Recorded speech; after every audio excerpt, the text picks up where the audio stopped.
Good morning, good afternoon, and good evening. When you're tuned in, you're with Lady Business and Give It to the People Radio, where you're going to get enlightened, enhanced, empowered, and enriched. Make sure that you always tune in to Give It to the People Radio. Hello, beautiful people. How are you today? I hope you guys are having a great day because I am having a great day. And today we are out here doing what? We are giving it to the people. So I just want you to know that this is a show where we focus on BIPOC businesses, which is Black, Indigenous, and people of color. And today I have a BIPOC business that's out here that is wonderful. And I'm just so happy to know her. And I need you to know her too. So what we do is highlight the stories of women. We highlight the stories of Black people. And we highlight the stories of organizations that also help these businesses to be successful. So today, I get the opportunity to interview Dr. Teneka Steed. Give it up for Dr. Teneka Steed. Woo, woo, woo, woo, woo. Oh, look, I got my Yes. All right. So how are you today, beautiful? I am doing good. How are you? I am wonderful. And you know what? I was very excited about this interview. And, you know, the one thing that I could say is everybody loved you. Now, let me explain why I say that. Because we did the Small Biz Summit, right? And this was Teneka's first time, like, teaching in front of people. And I was like, you're going to do wonderful and put you in a big room. It's going to be really great. And everybody was like, oh, my God, she was so engaging. She was so enthralling. And so for me, I think that that is a wonderful compliment for people to give you, especially when they come to, you know, a session that you're doing. So even before we find out about you, what type of feedback did you get from people when you came and you taught at the Small Business Summit? What did they say to you? The most common thing that I got is they wanted more and it wasn't enough time. All right. So they definitely love the engagement piece. They also love how I started the presentation and actually got to them thinking about, you know, what data is, how they can use it in their business. And then the cool thing that we also got to do, which someone also loved, was the hot seats. I did hot seats for their businesses so they can get feedback, not only to take what they learned inside the session, but take it back from what we saw, you know, from their websites and their ideas to grow their business. And that makes a difference. I think whenever you do presentations, sometimes a lot of people want to just talk at you. Right? Mm-hmm. Like, this is what I have in my mind. So this is what we're going to do. And when it comes to really being able to engage people and to get them to really understand how things can be used for them, you got to ask them questions, right? And you have to actually bring them into what you're talking about. So that does play a role in how successful it is. Now, with your company, Willene Agency, I want to just know, like, how did you get started in the first place? And give us a little bit on your background. Okay, so I started back in undergrad. I went to North Carolina Central University. I majored in psychology. So I thought I wanted to be a psychologist. Fast forward, I did an internship at Duke University with Dr. Edwards. He was amazing.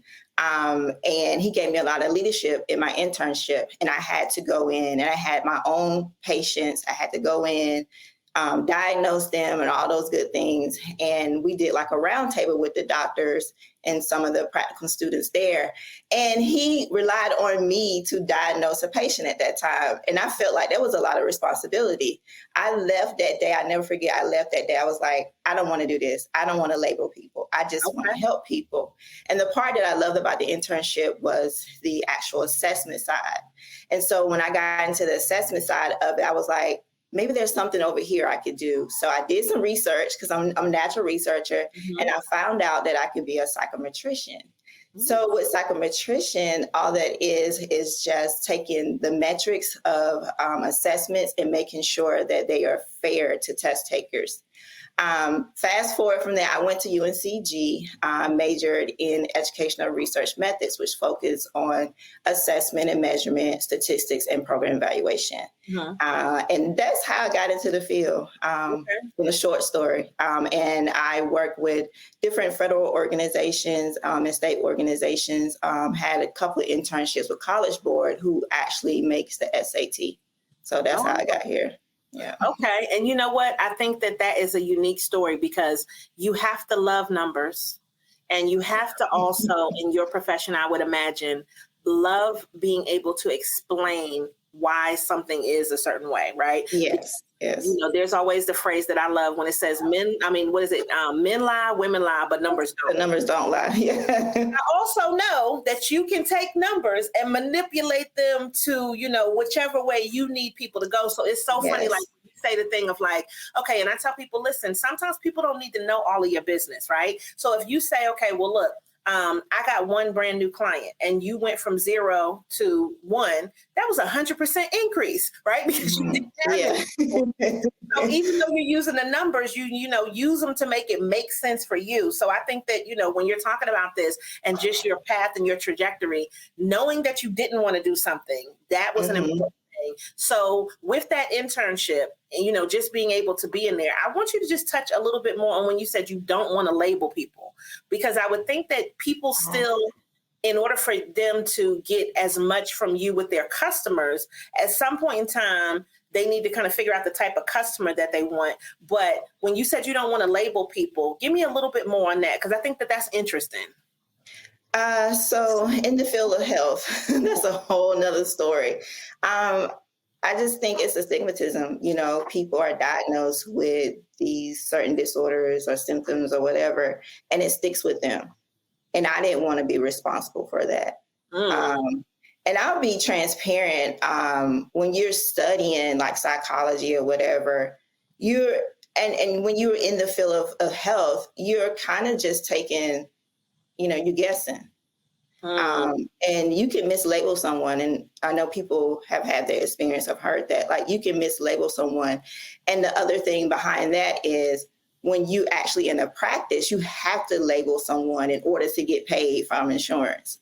So I didn't want to go into the politics of that. So that's why, yeah. No, I think that's a great reason, and I understand that. And it is something that's a big responsibility once you do that, right? And then making sure that this way, then they follow a course of care that's necessary. So, but, not doing that and then transitioning to doing what you do. Can you share some of the services that you provide in your business? Because you talked about working with government agencies and schools and colleges and things of that nature. But if a person says, well, look, how can you help me, Dr. Teneka? Like, what is it that you do if it is for a government agency, but also for the person that's like, listen, I want to learn more about my customers. Give us some of that information. Yes. So what I really specialize in and what I love is the whole survey and questionnaire development. My dissertation was revolved around that, just to go out for a tangent. My dissertation was developing a survey for a Superwoman schema for Black women to measure stress and coping. And so I love to develop surveys, come up with questions and, see how that impacts not only the health field or like communities or whatever, or businesses. So that's what I specialize in. We actually, help you develop a survey. If you need a survey developed or a questionnaire developed, we help you collect that data. We also help analyze the data and do the reporting for you. And in addition to that, provide recommendations based off what the outcomes are from the survey or questionnaire. So that's our specialty. Yeah. Yeah, and that's really helpful because you have a lot of people that are just guessing. They're just like, let me throw a dart at the board and see, And I think that when you look at the fact of sometimes just ask people what they want. Like, it's such a simple concept, but, now do you think that your surveys tend to, and I'm going to use this word kind of, gingerly, but lead people to a certain way? Because I would imagine that if I'm trying to do a survey, I want to know the answers to certain things because maybe in my mind, I've already kind of configured that I want to go in direction A, B, or C, but maybe my questions, will help to lead people to one of these types of answers, right? So that this way I know what next product to put out or when to host something or, what a person didn't like as opposed to what they did. Do the surveys in some way kind of lead people in a direction that you've already predetermined?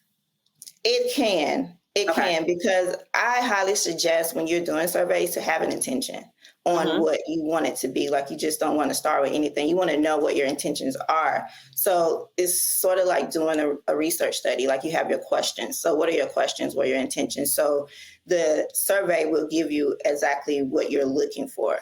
Now, that could be open-ended questions, meaning that they are questions people could ask, like, what do you think about our services? What do you think about XYZ product?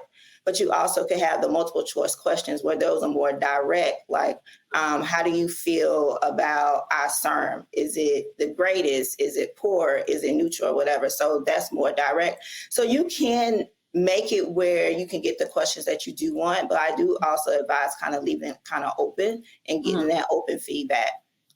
Yeah, because I was definitely going to ask that. Do you suggest more of an open-ended, or do you suggest something where it's more pointed? Because I would imagine you always get somebody that's a little bit lazy, that doesn't really want to answer the whole thing. So they might put something, real short. Real and it's like, but that they may have more information. Now, with your surveys, when people take them, is everything online?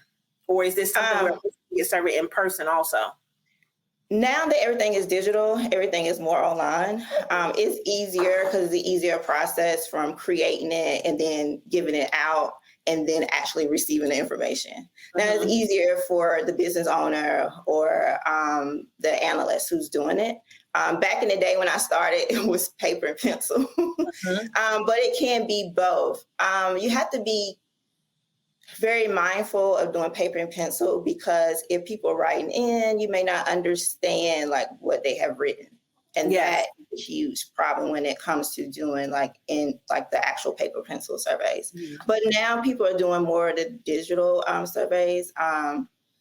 You may have where some people do paper and pencil, but it's very rare. But most everything is online now. Yeah. Are any of the surveys where you're talking to a person, like similar to what we're doing? So you ask them a question and then you get the feedback. Do you do any of those types of surveys? Because I would imagine those, even being open-ended, might still be even more information because a person might feel more comfortable sharing more. Do you do any like that too?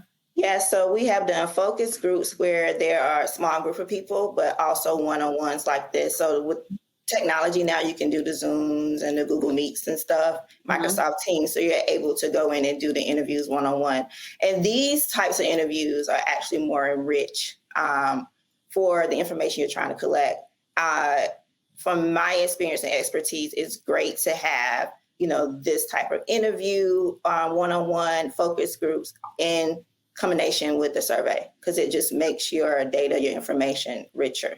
Yeah, a little more well-rounded. Now, if there is, I guess the biggest thing would be, what type of companies would this be good for? Because they're trying to find the answers to certain questions, or maybe they didn't even know that they needed to do a survey. But what type of companies would you recommend that utilize your service? Definitely all businesses, but it's very great for e-commerce businesses, service-based businesses, coaches and consultants. Right now, I know they've been trying to regulate the coaching and consulting businesses that are online right now. And doing surveys and collecting that information would actually help regulate some of those things and make it valid in a sense, because how do we make, coaching and consulting valid? What makes you the expert? How do you know what you're providing is making an impact, on your clients and customers? So definitely, coaches, consultants, and definitely e-commerce. That when e-commerce is great because not only do you have the data that's collected now on the back end, like Shopify, a lot of businesses use Shopify, you have that data coming in. You can also use that data and mesh it with the surveys or whatever and collect the information on, okay, how's my products doing? Is our shipping doing well? Is our products doing well? Is our customer service doing well? So, yeah. I like that. Now, when we're looking at this, because I'm just thinking about different ways, because, it's okay. So Dr. Sneaker just had a baby not too long ago. How old is the baby now? She'll be 2 weeks, February 1st. No, not 2 weeks, 2 months, February 1st. I was about to say, first of all, ma'am, you did not. You forgot how old the baby was. 2 months. So listen, this is the thing. We love a good mompreneur. So if you hear that in the background, that is her work assistant that is helping out. Okay. I don't know. She may be asking a question in baby language and we just don't know what it is, but it's okay. That's her assistant. Okay. So the thing is, when we kind of look at this and we say, okay, I see, why. Do you recommend that a business use it before, or a person that's thinking about starting a business, before they even start the business? Because I would imagine that you have some people that are like, well, I'm thinking about it. I don't know who my customers are. And, I want to kind of find out. And, what would you say to a person who's thinking about starting and they haven't fully, got everything together. They have the idea, but for them to use surveys, what are some of the things that you would say that they might need to ask people? Not only using surveys, but I would start with the market research, like what's already out there. Doing some of that market research is already out there. This is like secondary data. This is data that's already collected. There's tons of information on Google. You can find out about your business, like, what are the trends in the market? Where are my customers at?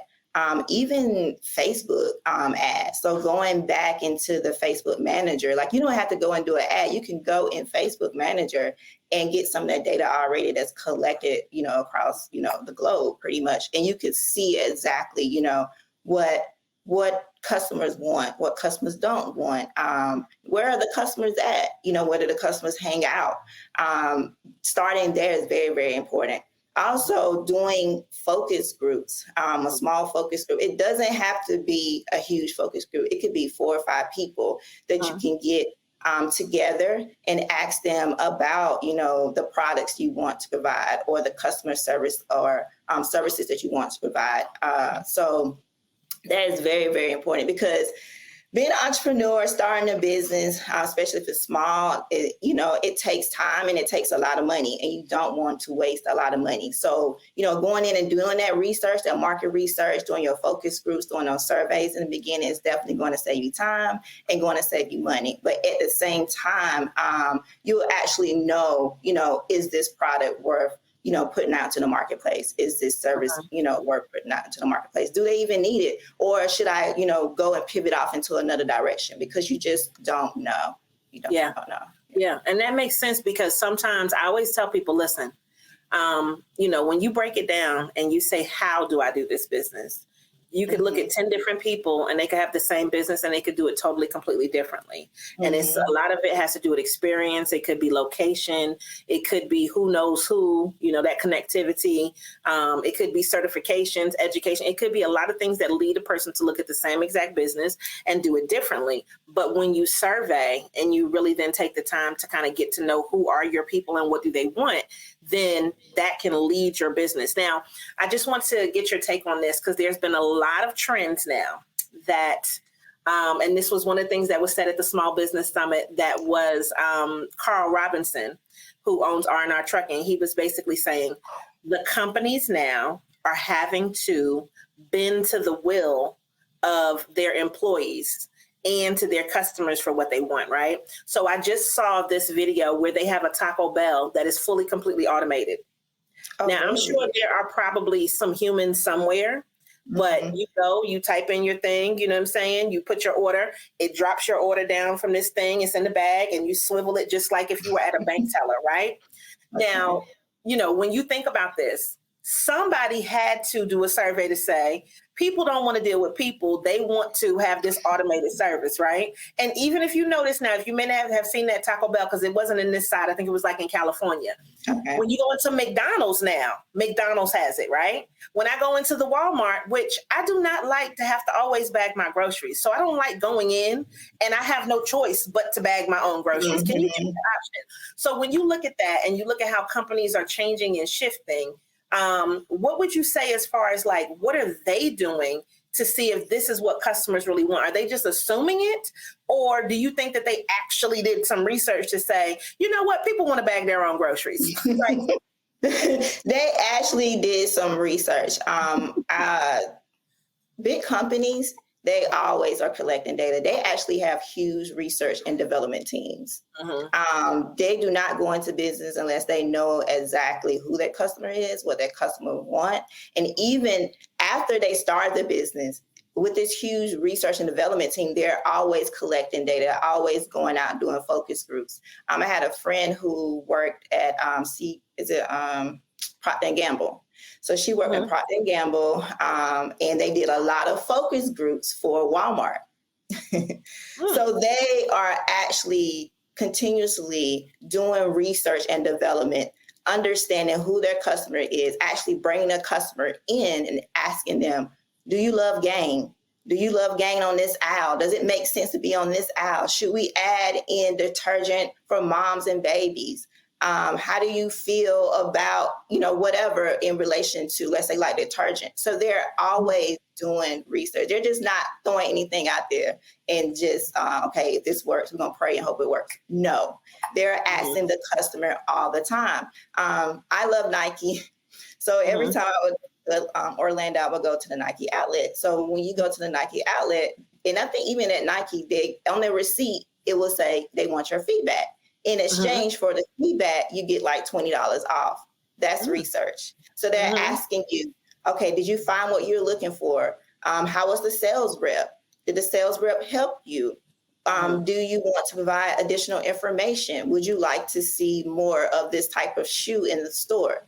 So if you people don't pay attention, but if you pay attention, these companies are always collecting information. And in exchange for them getting information from you, they're giving you something in return. Now, why do you think that some of our smaller businesses don't do that? Now, I mean, one thing that I would say is sometimes they just don't think about it. Like that would be the first thing. But why do you think that some of our smaller businesses are not taking the time to invest in, following up with their customers and researching what their customers want?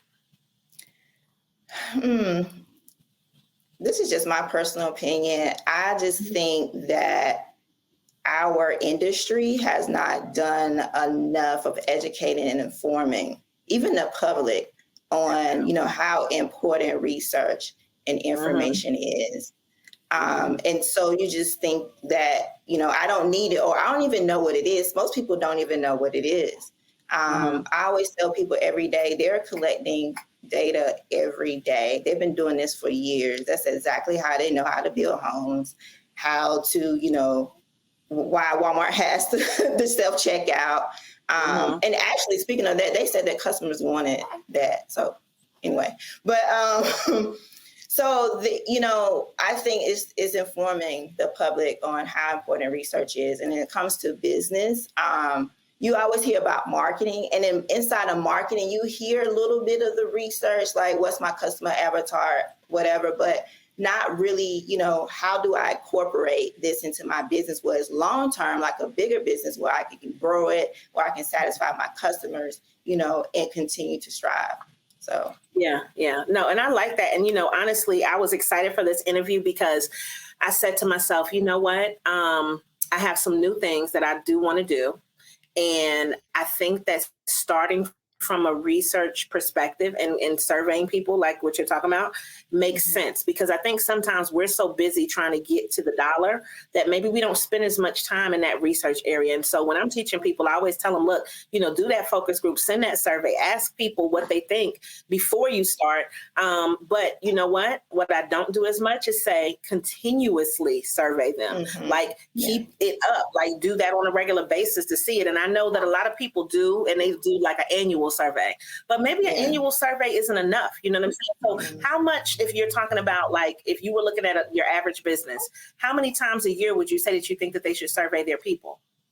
I would say starting out quarterly, 4 times a year. And in addition to that, creating a budget. It doesn't have to be a huge budget, but a budget could be $100, could be $500, and putting that into, that budget could be hiring an analyst. Also putting it into building out your survey and the platform that you're going to use for the survey, and using it to actually get and entice an incentive for people to complete your survey or participate in your focus groups. So yeah. So starting there, and I like that. I mean, I like that because quarterly. And I think that makes sense. Now, when your person is talking about, and just because you touched on investment, what should they expect to spend? Like, let's say they say, well, look, Dr. Teneka, I love what you're saying. I would love to get your services. On a low end and a high end, what would you say would be something that a person is looking at if they're, coming to you? For me to do the surveys? Or just because they don't want to do them. Okay. No. Okay. Listen, I'm trying to tell you, I know my people. They're like, listen, how much is Dr. Teneka? They want to know like low end, high end, so they can put it into their budget. Yeah. Well, first, I like to do consultations just to figure out exactly what their need. But if you're going to do something really small, I would say something around like $500.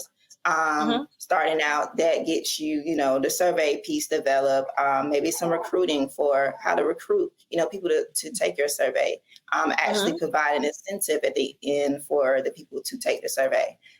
So $500, I would say, starting out something really, really small. You want to get done fast and quick.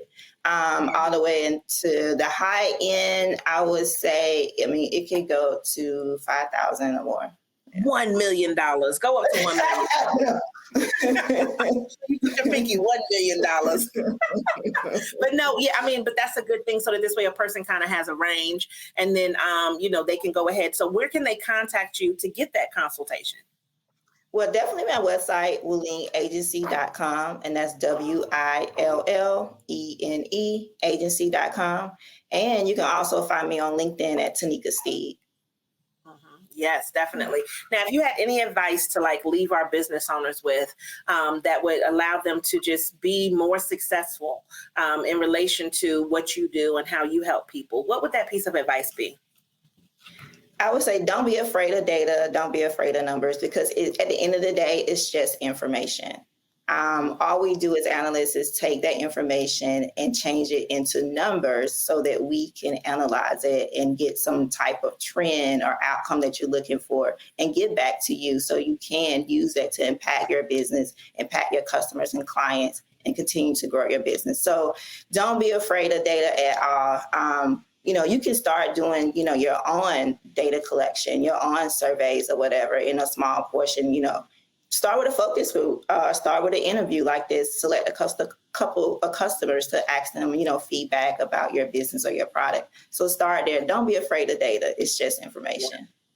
Yeah, no, I think that's great advice, because sometimes people don't want to know the numbers. They just want to keep going blindly, but knowing it then puts you in a better position where now you can do something about it. Because what if you thought something was really good and people weren't really paying attention to that? And that means, hey, stop doing that thing. Right. And so now I'll do more of this, because this is really where people are paying attention. And I think, so I think that can be something beneficial to everybody. And that to me is great advice. All right. Well, Dr. Thank you so much for being on today and being able to just help us to understand, what you do, how important those numbers are, and why we should definitely use surveys in our business. And you know now how to contact Dr. Teneka. It'll also be listed below. If you are watching this on the replay, then feel free to share it, and you can still leave comments. We love comments afterwards because we use those and we share them, with other people to let people know people were watching and they were paying attention. And it's just really a great thing to be able to introduce, all these great businesses to you. So thank you so much for being on today. You and your assistant. Yes. We're going to let the assistant, because she must need time. She's like, listen, this interview is over. So we want to make sure she gets her time too. So this way she doesn't have to file a complaint against you. All right. Thank you so much. And everybody else, as usual, make sure that you always show up and show out, and you continue to give it to the people. Bye, guys. Thank you so much for listening to Give It to the People Radio. Make sure that you follow us online at ladybusiness.com, LADYBIZNESS. We look forward to helping you grow, sustain, and maintain your business.